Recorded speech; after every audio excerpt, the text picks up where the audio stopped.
Salut, c'est Alain. J'ai aujourd'hui le très grand privilège de tourner cette vidéo à l'intérieur même de la basilique Saint-Denis, grâce à son administrateur, que je remercie vraiment beaucoup, pour vous parler de ce qui est derrière moi. Quand je tournais la vidéo sur le Béour il y a quelques mois, lors des combats auxquels j'ai pu assister, j'ai été amusé de voir les commentateurs et le public lancer régulièrement le tonitruant « Montjoie, Saint-Denis », ancien cri de bataille des chevaliers français.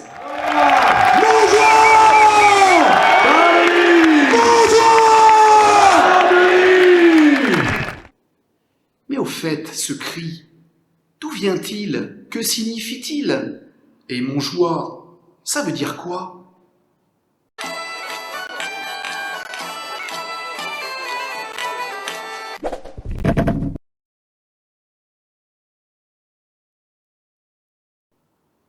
Pour ce qui est de Saint-Denis, c'est finalement assez facile à expliquer.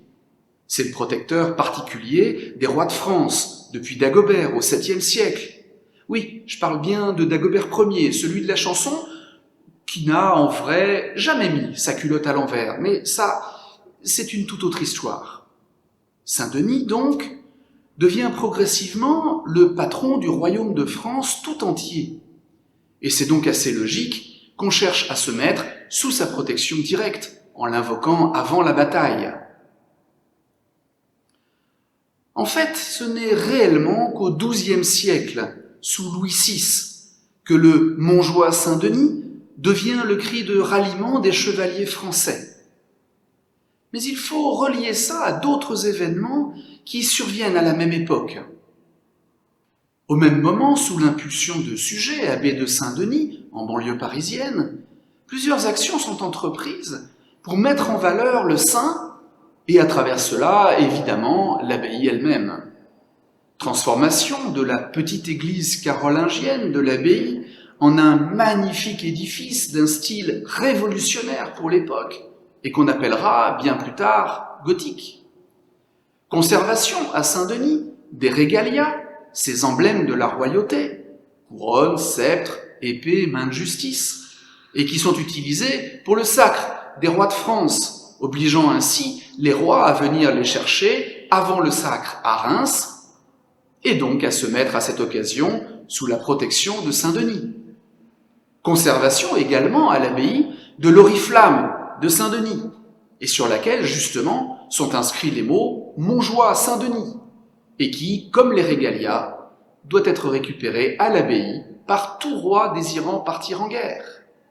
En clair, ça veut dire qu'à partir de ce moment-là, on officialise les symboles de la royauté, régalia et oriflamme, en faisant en sorte qu'un roi de France ne puisse théoriquement pas être sacré ni partir à la guerre sans s'être mis sous la protection de Saint-Denis, le saint. Je ne vous raconte pas le pouvoir que ça donne à Saint-Denis, l'abbaye.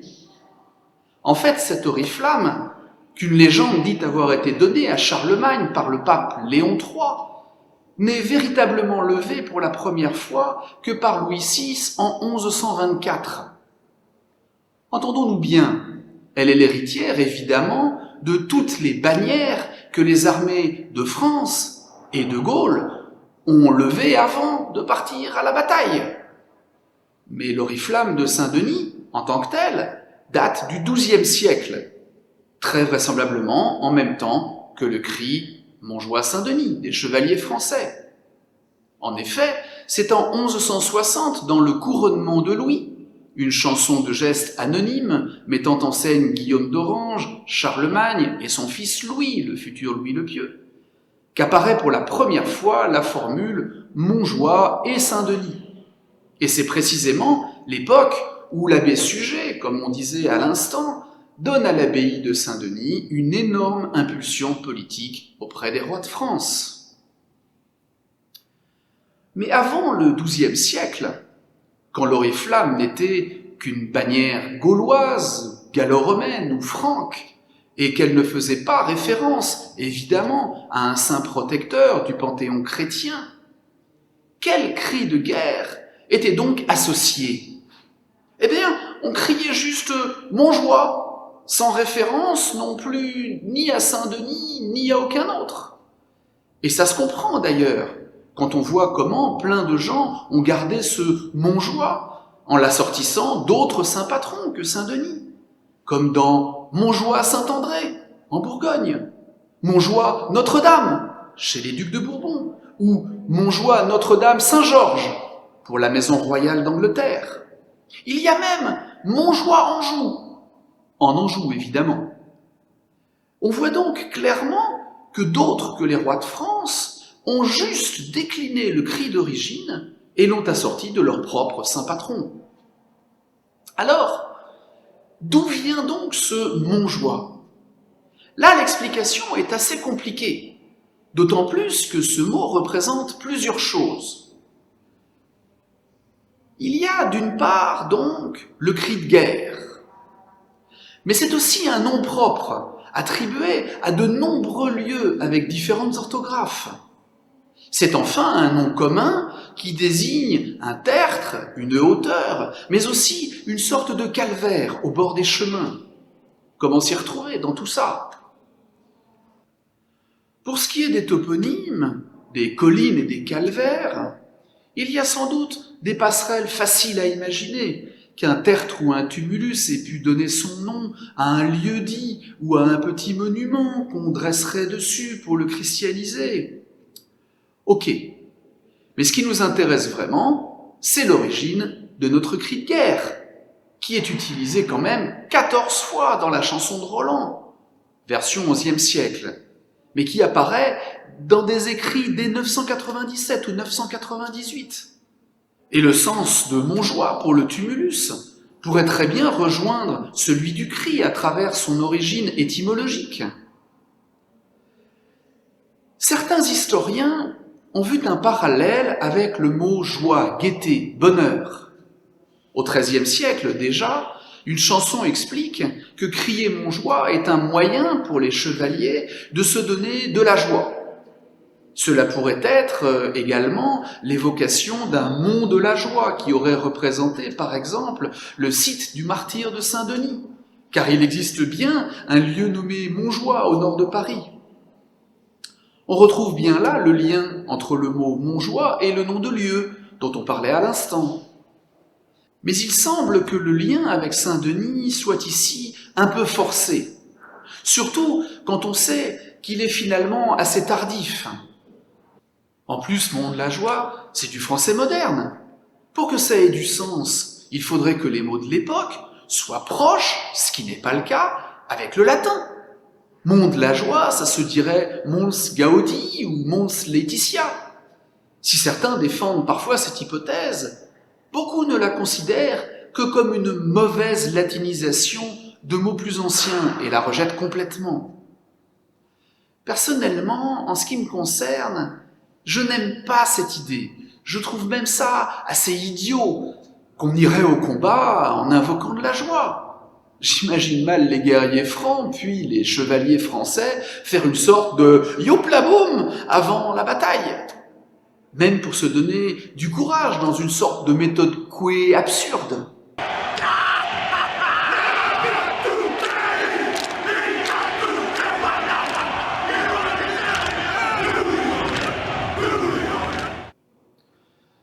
Une autre hypothèse fait le lien avec les mots latins mons Iovis, c'est-à-dire mont de Jupiter, qui aurait été utilisé par Clovis à la bataille de Tolbiac.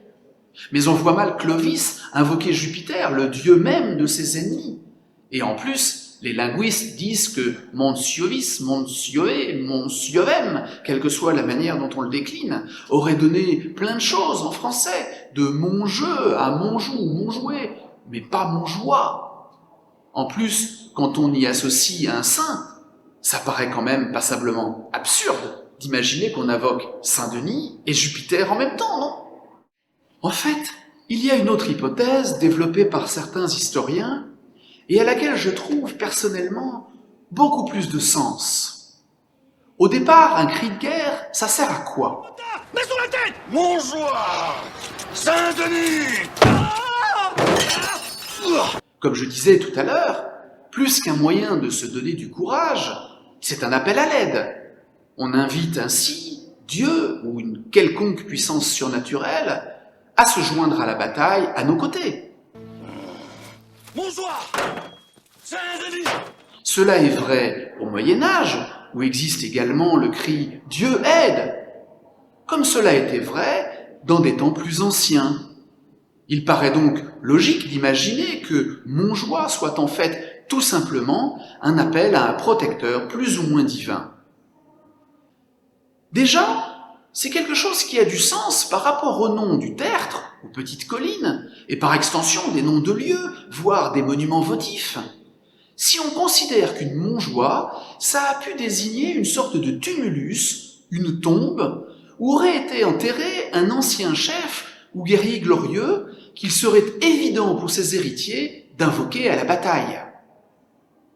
Montjoie viendrait donc des mots franciques, munt et gawi, qui veulent dire d'une part protection, défense, et d'autre part territoire, pays. Ainsi, crier Montjoie, c'est invoquer la protection du royaume.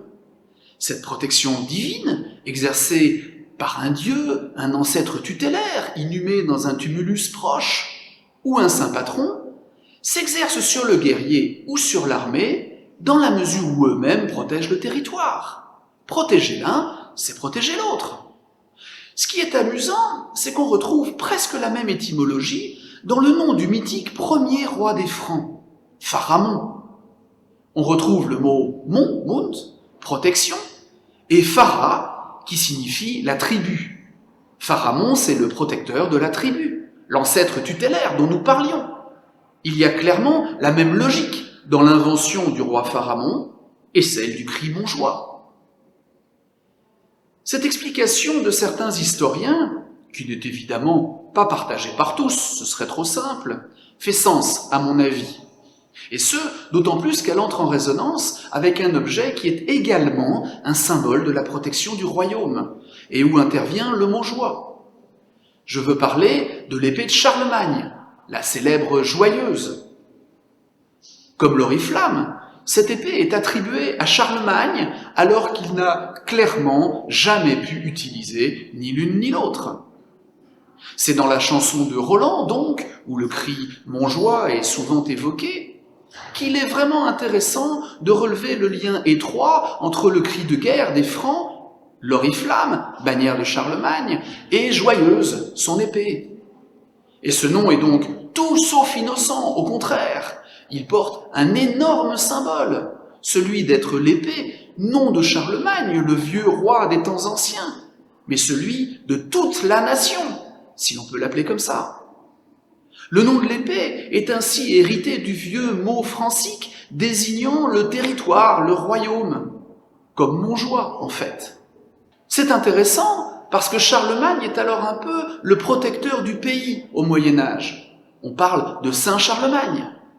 Avant Saint Louis, c'est un peu donc vers lui qu'on se tourne comme personnage à la fois roi et saint, comme héros ou champion du bon droit. Son rôle dépasse largement celui d'un roi passé, mais devient celui du héros qu'on invoque pour rejoindre la bataille et nous protéger, à la manière de la puissance surnaturelle dont on parlait tout à l'heure. Et sa bannière, comme son épée, en sont les symboles. Au début de la bataille, on pousse le cri de France, comme dira Jeanne d'Arc lors de son procès, en même temps qu'on brandit l'étendard de France et l'épée de France. De plus, l'épée joyeuse fait partie des régalias, ces objets symboliques de la royauté dont on parlait tout à l'heure, et qui sont utilisés, comme je disais, pour le sacre des rois de France, à partir du sacre de Philippe Auguste, le fils de Louis VII, celui qui a donné la régence du royaume, à l'abbé Suger, abbé de Saint-Denis. Et voilà comment un cri franc, un saint gallo-romain et un roi empereur carolingien ont permis de construire, à partir surtout du XIIe siècle, un ensemble de symboles de la royauté française qui seront utilisés jusqu'au XVe siècle et la bataille d'Azincourt, avant de tomber progressivement en désuétude. Oui, à Azincourt, on ne peut pas vraiment dire qu'ils aient fait correctement leur boulot de protecteur de la nation, en fait.